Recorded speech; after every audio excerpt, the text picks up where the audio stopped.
Alright, guys, I am harvesting a treasure from my backyard.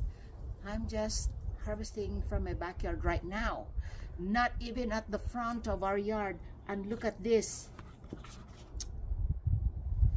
I harvested some dandelion, guys. Alam nyo ba, napakamahal ng dandelion. I can make them into tea or kimchi. Alam nyo ba, you know that a box of 16 little packs of tea bags are like $5–6, you know, and you only have to drink it 16 times. This is free herbs right here. Your vegetables and your herbs. So I'm gonna keep harvesting some more. I have more around this backyard. You can see those yellow flowers right there. Right there. See those yellow flowers right there? Those are dandelions. I'm gonna have to pick the healthier one. So, and they are kind of like mixed with my strawberry patch right here. My strawberry just, you know, they just grow wild from one seed, and then there you go. There's a lot more strawberries, but at this time I'm harvesting dandelion. So what I do, since I'm not 100% mobile, dahil hindi ako nakakakilos ng maayos, dahil tingnan yung pa ako, hina-harvest ko sila. I dig them out slightly, and then I kind of like, when I have a big bunch, I just kind of sit here and clean them up. I basically just remove the dirt, and later on I'll bring them inside and wash them and soak them in a little bit of salt. You brine it a little bit to remove the bitterness of the dandelion. So yun ang ginagawa ko, kasi I am going to make some kimchi. The best kimchi is mixed with red radish, yung mga round red radish. Oh, eto na po ang aking dandelion. Halos kalahati ng palanggana ang aking na-harvest dito lang sa aming yard. Tinanggalan ko po siya ng ugat at saka flowers. Siniparate ko pa ang ugat at flowers kasi i-dehydrate ko po ito. Gagawin ko siyang tsaa. Ito naman ay gagawin kong kimchi. Pero sa ngayon ay aasinan muna ito. Aasinan ko siya. Tapos lalagyan ko siya ng tubig. Isubmerge natin siya sa salty water para mawala ang kanyang pait. Kasi mapait po ito kapag hindi naasinan, na ibabad ng konti sa asin at nang matanggal ng konti ang pait. So ayan lamang po, tuloy-tuloy ko lang nagagawin ito. Ayan, ang dami nang nailagay kong asin at lalagyan ko lang siya ng malamig na tubig hanggang sa umapaw lang po at nang masubmerge yung ating mga dandelion.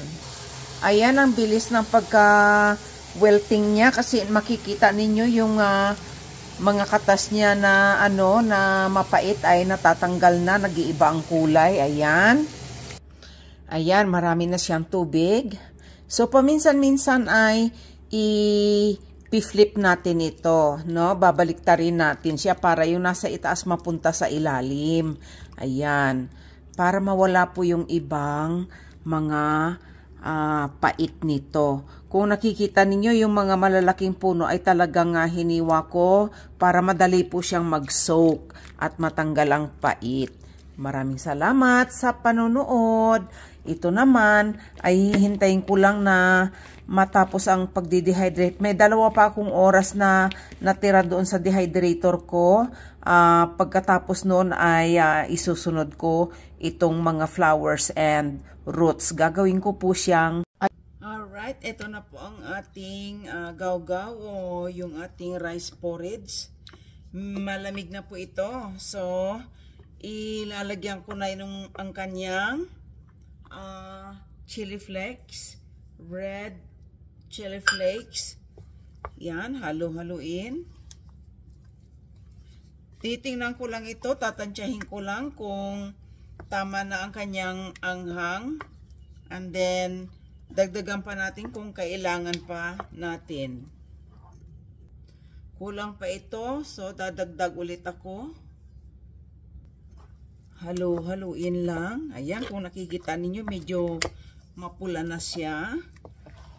So, masyado siyang malapot, ang ating porridge. Pero okay lang yan kasi ang ating mga gulay ay mag-juice pa po, magkikreate ng juice. So, tingnan natin kung tama na ang anghang nito.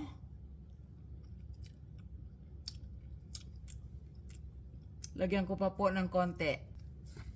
Ayan, 1/4 cup pang aking inilagay. Meron din po kasi akong cabbage na kimchi na gagawin. At saka radish.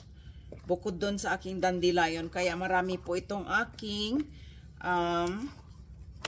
sauce. Ang aking seasoning. Ayan. Okay na ito. Para sa akin, tama na ang kanyang anghang, no? Ayaw ko kasi ng maanghang na maanghang. Tamang-tama lang kailangan ko. Ilagay ko yung aking sweetener. Kayo kung pwede nyong gamitan ng Sprite, pwede rin ng Spirit at saka 7 na up, no? Sa akin kasi, monk fruit ang aking ilalagay ko. Kaya yan, lagyan ko siya ng monk fruit na sweetener. Haluin. I-add up ko ang patis, ang garlic,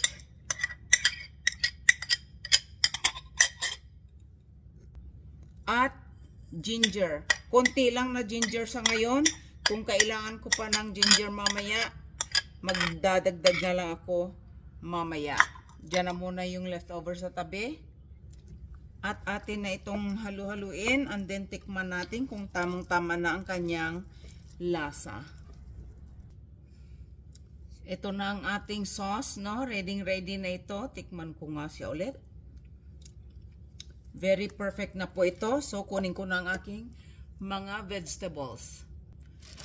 Ito na po ang ating dandelion, no? Ibinabad ko na yan sa asin at tubig. Tapos, pinatiktik ko na lang siya para mawala yung kanyang tubig, no? So, maglalagay ako dyan ng dahon na sibuyas. Sibuyas na dilaw.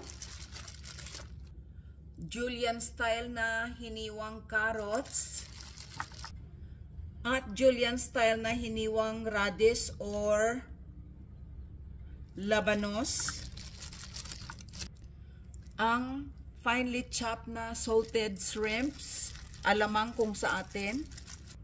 At ang ating seasoning. Meron akong gloves, susuot ko lang at ito ay hahaluin ko na. Haluin ito hanggang sa mag-will incorporate ang lahat ng gulay sa ating seasoning. Ang dami yan, no? Ito na po ang ating dandelion na kimchi. Magmula sa aking yard, nakagawa ako ng halos kalahating palangganang dandelion kimchi dahil mas dumami pa dahil sa mga inilagay nating mga iba pang gulay na ingredients dyan. Alright? Pahihingain ko lang ito ng 30 minutes tapos ilalagay ko sila sa mga recyclable na mga garapon. Maraming salamat! At ito po ang aking cabbage kimchi. Nilagay ko na ang mga sangkap dyan. Lalagyan na lamang natin siya ng kanyang sauce, no? Yung seasoning na sauce at saka yung ating shrimp paste. Ayan. Ayan po ang cabbage. Nag-wilt na po yan. Talagang bago ko inumpisang hiwain ng mga ibang gulay, ito ay nakababad na po sa konting asin para mag-wilt po siya. Matamis po yung klase ng cabbage ang nakuha ko. At nilagay ko na lang lahat ang sangkap dito. Yung onion, radishes, yung kanyang carrots na yan, no? Tsaka yung kanyang green onions. Ayan. So, ilagay natin ang kanyang sauce, no? Yung kanyang red pepper flakes na sauce. Yan. Ayan, at meron pa pong natirang chili powder na sauce dyan, na may mga seasoning. ito po ay gagamitin ko doon sa radishes. So, 3 klaseng kimchi po ang aking ginagawa today. No? So, in the meantime, itabi na muna natin itong leftover na to at ilagay natin ang ating shrimp paste dito sa bowl. Ito po ang salted shrimp paste, no? Na nabibili ring sariwa yan, no? Salted po siya. At umpisahan na nating haluin ito hanggang sa ang lahat ng gulay ay mag-incorporate sa kanyang seasoning na sauce.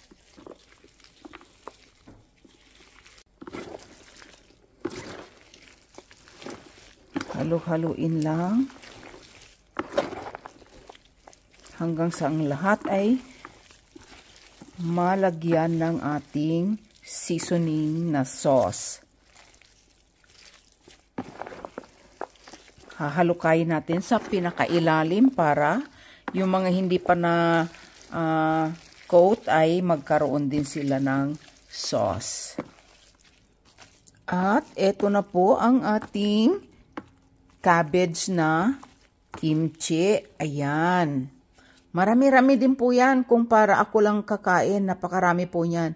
Pwede kong gawin yung iba yung kimchi stew, no? Lagyan ko lang ng pork, chicken, or chicken, no? At saka tofu, o kaya gawin ko siyang kimchi na pancake.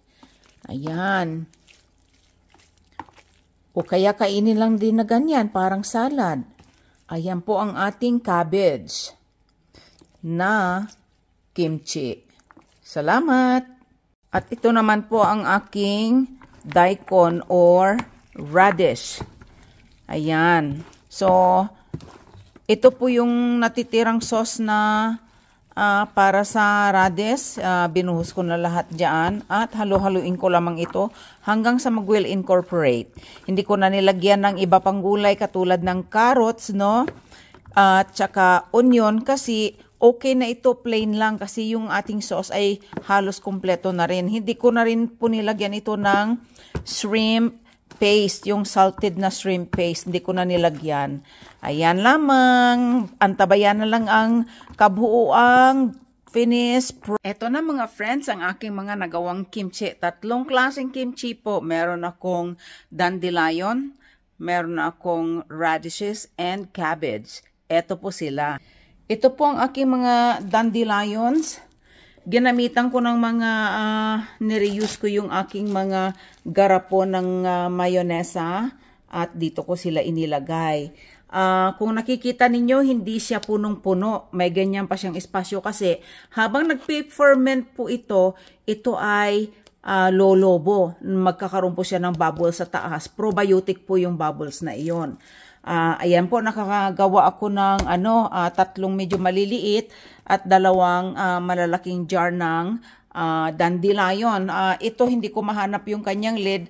Nilagyan ko lang muna ng plastic at pwede ko na rin siyang i-consume kaagad. Ang aking, eto na. Ayan, radishes ay ang sarap po talaga. Ang sarap ng aking radishes. Nakagawa ako ng mga medium size na containers. Ayan. Tapos, ang aking mga cabbage, nakagawa ako ng isang medium size na container. 3 pint size na yung tugo namin na mga container, hindi ko tinatapon. Hinuhugasan ko siya at itinatago ko. At pagdating ng mga katulad nitong pagkakataon na ito ay, mga panahong ganito ay nagagamit ko po sila. Yan ay mga nilalagyan din ng pagkain namin pag bumibili kami ng pagkain sa labas. Pag ako'y tinamad na magluto. Nakagawa rin po ako ng 3 na quart size na mga tugo containers. Ayan. So, yan po ang aking mga kimchi for today. Madali lamang po siyang gawin. Ang mahirap lang dyan, yung paghihiwa-hiwa. Kaya, napaka-festive po at napakasaya kapag ito ay ginawa ng pamilya o kaya mga kaibigan, yung mga nag-get together kayo at gumagawa kayo para lang din kayong gumawa ng mga suman o kaya lumpia. May kapamilya kayong katukatulong at maghati-hati. Ayan lamang po. Ayan, kapag kamasipag, meron tayong pakinabangan na katulad nito. Ang libre lang dito na galing sa aking yard ay ang dandelion. Ito po ay medicinal po yan. Just keep in mind, ano po, ito ay very medicinal po. Maraming salamat!